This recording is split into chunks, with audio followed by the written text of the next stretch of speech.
ahora yo diría que nos ponemos serios, pero también nos vamos a emocionar. Porque el otro día, cuando vino Carla Carrizo, que nos visitó por otro tema, aquí se engancharon con Damián Dreisica a conversar y empezamos a hablar de algo que nos parece súper interesante y que no se conoce tanto. Y entonces quiero primero presentarte de nuevo, Carla Carrizo, que vos sos diputada, en realidad sos, ¿cómo se llama? El bloque, para no meter la pata. En realidad vos sos de origen radical. Sí, soy de radicalismo.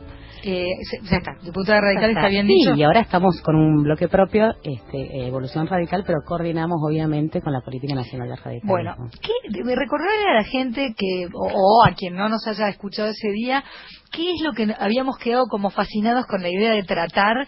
Tenemos ganas de hablar de un tema que creo que nos va a emocionar, porque no se habla, porque no se piensa en eso, y hoy vamos a interiorizarnos, están escuchando un país entero. ¿Qué es lo que había quedado, que dijimos, prometemos que en unos días vamos a hablar de este tema? Bueno, para mí la experiencia se asumí en el 2013 y en el 2014 empecé a ver que había temas invisibles en la Argentina, y uno de esos temas son los chicos que el Estado tiene a cargo en la responsabilidad parental. Eran chicos invisibles, el Estado los cuidaba, tenía la responsabilidad parental, pero no los veía. Y bueno, nos conectamos con Mariana. ¿Quién es Mariana? Hola, Mariana. Hola, ¿cómo están? Responsable de la ONG Doncel. Si alguien quiere buscarla, porque después van a querer seguro, es Doncel. Exacto, como doncella. Pero bueno, Doncel. Los donceles y las doncellas. Muy bien. Mariana, bueno, meternos también un poquito en tema. Es tal cual lo que dice Carla. Hay muchos temas invisibles o mudos, porque están los sin voz en muchísimos sectores de la sociedad, y temas que no conocemos de verdad. Sin difusión no podemos ni conmovernos, ni querer ayudar, ni abrir nuestro corazón, ni pensar que puede haber una ley que ampare. Siempre se piensa en el niño, pero luego crece, ¿no? ¿Y de qué estamos hablando? Bueno, exactamente, ¿no? O sea, una de las cuestiones que siempre nos dicen cuando conocen donceles, nunca había pensado qué pasa cuando un niño, un adolescente se va de un hogar. Sé que existen instituciones de cuidado, sé que existen hogares, pero ¿qué pasa en el momento de irse? Bueno, tampoco la gente sabe cuál es el momento de irse. Exacto. ¿Cuántos años tiene un joven que son muy variables los casos, que puede estar desde toda su vida ahí o a los últimos años o qué yo? ¿A qué edad el Estado le dice, bueno, bárbaro, listo, gracias?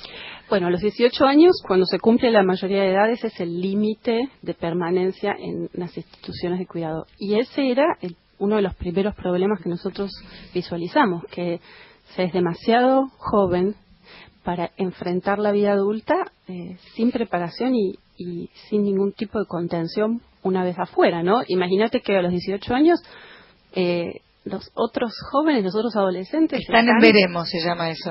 Están en sus casas, cómodos en general. Bueno, vamos a generalizar, pero sabemos que la mayoría de las personas que nos están escuchando, si paran un minuto, piensan y ponen su mano en el corazón y dicen, a ver, mi hijo hoy tiene 16, dentro de 2 lo largo suelto a la vida y le digo, ¿arreglátelas? No lo largo. Bueno, no solo no lo largo, sino que además, si mi hijo se va, digo siempre, lo asisto. Me trae la ropa a lavar. Y si necesita volver, lo dejo. Bueno, va y viene. Y ese es exactamente el proceso, ¿no? De transición.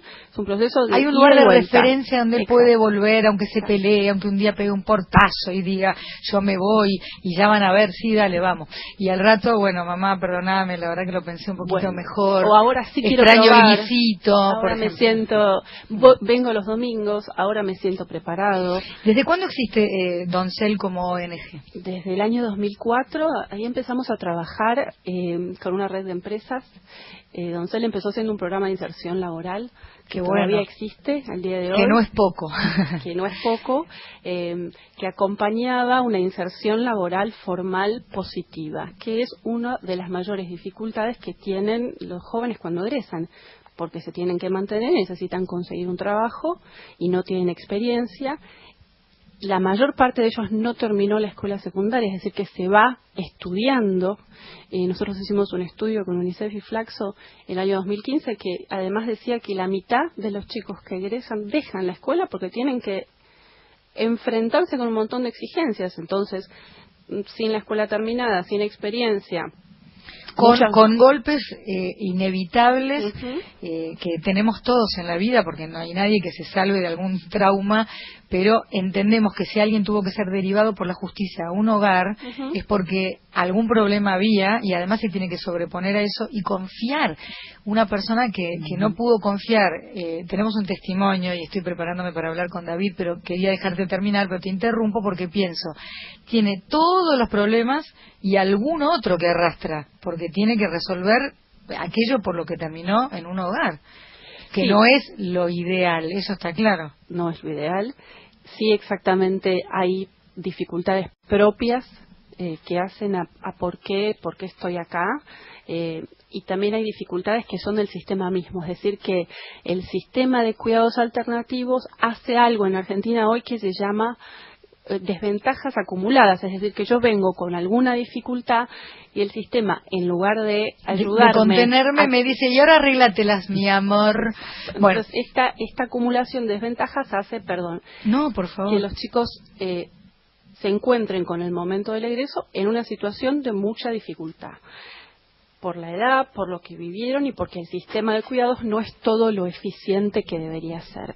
Doncel entonces empezó así, creció mucho, se dio cuenta que tenía que trabajar en todo el sistema y entonces dentro de todos sus programas y sus áreas hay uno que es el estrella, decimos nosotros, el más importante, que es el colectivo de egresados que se conformó. El otro día cuando yo escuchaba que hablaban de egresados, viste, estábamos hablando ahora del último primer día, sabemos el descontrol del último día, resulta que hay otros egresados de los que tenemos que saber. Exactamente. Entonces, ese es el tema de hoy.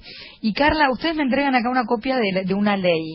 Exacto. Antes de hablar con David, que me lo estoy guardando a propósito para el final, ¿de qué se trata la ley de egreso? Claramente no estamos hablando de la ley de Bariló, sino de otra cosa.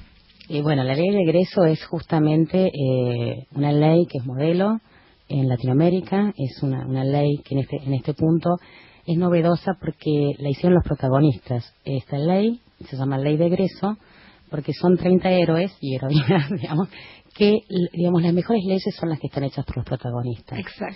Y entonces fue muy interesante cuando nos conectamos con Mariana, teníamos gente en común a través de las universidades, y estos jóvenes, porque los jóvenes de Argentina tienen secretaría, tienen mucho poder, digamos, de incidencia, pero los jóvenes que egresaron del sistema de cuidado no habían sido vistos. Nunca. Entonces empezamos una estrategia de incidencia, ellos tenían la guía, y fue muy interesante esa experiencia. Fueron por primera vez al Congreso y la audiencia le pusimos, los grandes escuchan, los jóvenes hablan.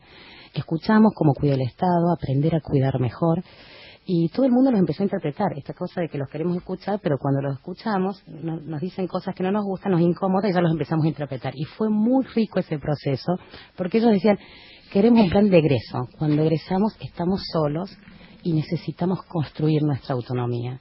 Y los diputados y los asesores ya empezaban a interpretarlos. Bueno, pero egreso sí, egreso no. Y fue realmente una construcción interesantísima. Logramos un consenso. Fueron 2 años de trayecto legislativo, lo presentamos en las universidades, en Flaxo, pero los protagonistas fueron ellos. La idea es apoyarlos de modo concreto. Que tengan un programa. Este programa lo que tiene es una política de cuidado cuando salen. ¿Cómo? Acompañamiento multidisciplinario, cómo construyo mi autonomía, que tiene que ver con cómo sobrevivo en una vida de adulto y no volver a revivir la orfandad por la que estos chicos también han atravesado. Y además un sostenimiento económico. Claro. El 80% equivalente a un salario mínimo vital y móvil. Qué bueno. Hasta los 21, y también articulando con las instituciones del Estado, y ahí para ellos también tenemos un cupo, ¿no? Tanto que la paridad y las mujeres, ellos van a tener un cupo del 2% en muchos de los beneficios que tiene toda la juventud. ¿Por qué? Porque como actor colectivo, jóvenes sin cuidados parentales tienen, digamos, una diferenciación estructural que tienen que compensar con el resto de los jóvenes de Argentina. Así que esa es un poco la macro del programa y del tránsito, que debo decir que tuvo unanimidad en las 2 cámaras y en 3 comisiones. ¿Y podemos aplaudir eso? O sea que nos estábamos perdiendo y bueno, quedaron bastante, supongo, en el camino peleándola contra viento y marea porque no era visible el problema. Bueno, perdónenme, pero ahora el protagonista se llama David Paredes, que hoy tenés 27 años. 27. Viste, acá las chicas te dan 23, habían puesto 23.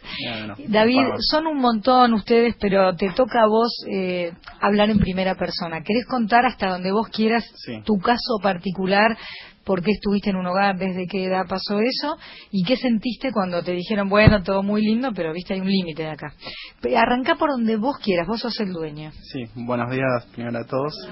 Muy contento de estar acá porque es un espacio en el que podemos comentar un poco esto, lo que está pasando y lo que en primera persona a mí me motiva bastante.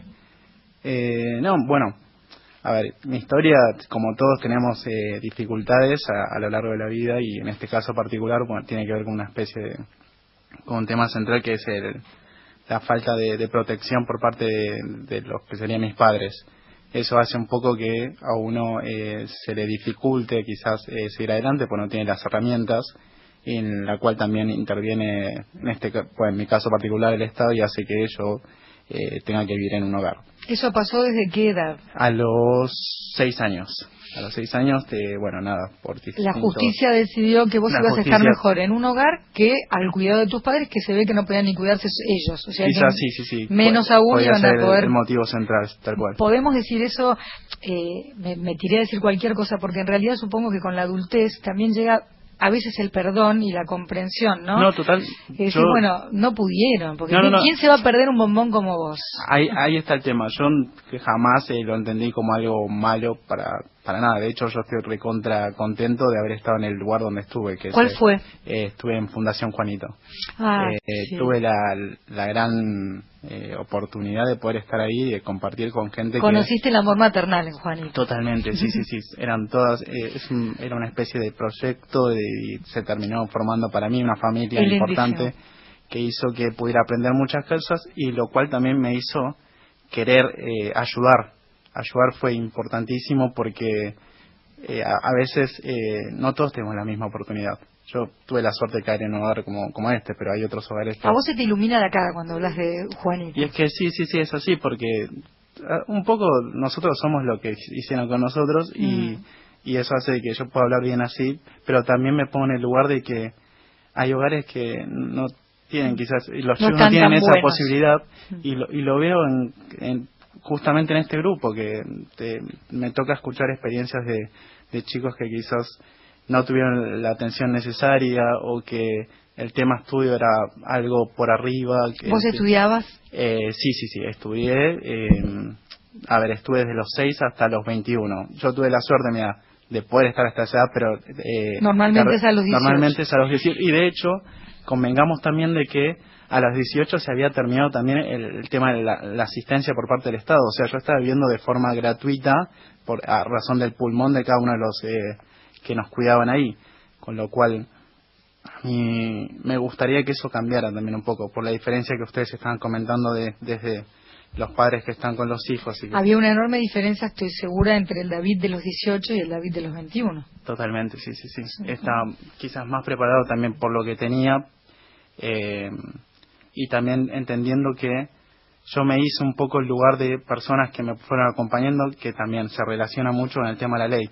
Esas personas que me acompañaron eran colaboradores, personas que se acercaban de afuera, querían ayudarme y se empezó a implementar lo que hoy se denomina referentes, que es el acompañamiento progresivo, era una cuestión así como muy nueva y que a mí me ayudó. Y yo entendí que esa forma es genial. O sea, un chico que no tiene nada, no tiene familiares que estén cerca, hace que, esto me da una mano interesante. Se hace una red de contención indispensable para la vida, porque ¿quién puede decir?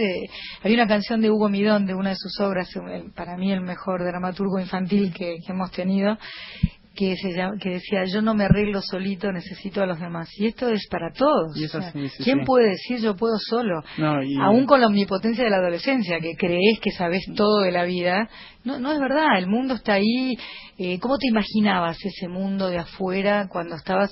Un miedo total. Total, paralizante. La realidad ya de entrada, saber que tenés que conseguir un lugar donde vivir es un tema recontra fuerte, porque pensé que quizás en una familia no sé, donde estás con tus padres, tenés una especie de changüí que te dicen, Pero bueno, no, pero hay tal persona, yo te puedo salir, bueno, el tema Es garante. algo de garante, Tema claro. garante, o sea, yo te puedo salir, y eso te ayuda un montonazo, o algún familiar que lo tiene. En este caso yo no tenía nadie, o sea, era como, ¿a quién me voy a salir? Y por suerte, bueno, esta red de acompañamiento de referentes hizo que alguna persona ahí me dijo, che, Davo, yo te puedo ayudar con esto, te salgo como garante, pero también porque me conocía, sea el tipo de persona que era, pero esto quiero que se replique quizás a más lugares, que no pase Sí, esta que no situación. sea porque tuviste la suerte de Tal que cual, alguien... que no sea una cuestión de suerte, sino que sea para todos. O que sea, esté pensado y que asumamos que ningún chico está preparado a los 18 años sin contención Totalmente. familiar para enfrentar el mundo con toda su complejidad. Y ya de entrada ves la diferencia entre los 21 y 18. La 18 ya tiene que salir, o sea, por autonomía propia, decir, bueno, me tengo que defender el mundo, y ya está el de 21 que quizás tiene 3 años más, que el padre tiene como cierta obligación de seguir cuidándolo. Eso es ya una desigualdad importante. Pero es impresionante. Por lo que veo, no sé, vos no estás resentido, no sos un tipo resentido. No, a ver, claramente uno lo trabaja con el tiempo. Al principio sí decís, ¿por qué llegué acá? ¿Por qué no tengo mis viejos que quizás pueden irme a ver al colegio? Ese es un recuerdo bastante fuerte, pero la realidad es otra que me ayudó mucho. Antes de ir a las noticias, el doctor Carlos Santamaría tiene ganas de preguntar. Sí. David, yo quiero tomar una frase que vos dijiste que me impresionó. Nosotros somos los que hicieron con nosotros. Sí. Digo, me parece una frase solidaria, lo que hicieron con vos. ¿Vos lo querés replicar? ¿Cuántos chicos están en tu situación en el país? Tengo entendido que son aproximadamente 15.000. 15.000, sí. A ver, participen, chicas, no hay problema. Y en un punto también son datos que también necesitaríamos más información, porque ese relevamiento se hizo en el 2012. Nosotros hace poco tuvimos la suerte con el grupo Vida Egreso hacer un relevamiento más, una investigación con chicos de hogares de capital, que quizás es algo más limitado, acotado con egresados, sí. Que habían egresado totalmente. Y por ejemplo, yo acá me anoté, porque ayer quise indagar un poco más de lo que habíamos hecho, y por ejemplo el 62% había abandonado el tema de los estudios una vez que egresó, que claro, aumenta en proporción a lo que decía el 50, y eso que es toda la diferencia. Y es totalmente lógico, pues a veces te lleva a que tenés que egresar, no tenés un ingreso económico, y haces que, bueno, agarra el primer trabajo, y quizás el primer trabajo termina siendo que arrancas de 9 a 8, no tenés tiempo para estudiar, y lo único que quizás es para poder comer y vivir. No, Davo, así como se ve que te dicen, imagínate si los chicos de clase media y media alta se llevan 14 materias, no sé, la patada que les pegaría yo hasta la luna y de vuelta, con todo solucionado, y vos si es un chico de 18 que egresa de un hogar y quiere estudiar, no sabe ni dónde pone su mochila. Bueno, ustedes se tienen que ir en un rato, pero les pido por favor que se queden hasta después de las noticias unos minutos más. ¿Nos conceden?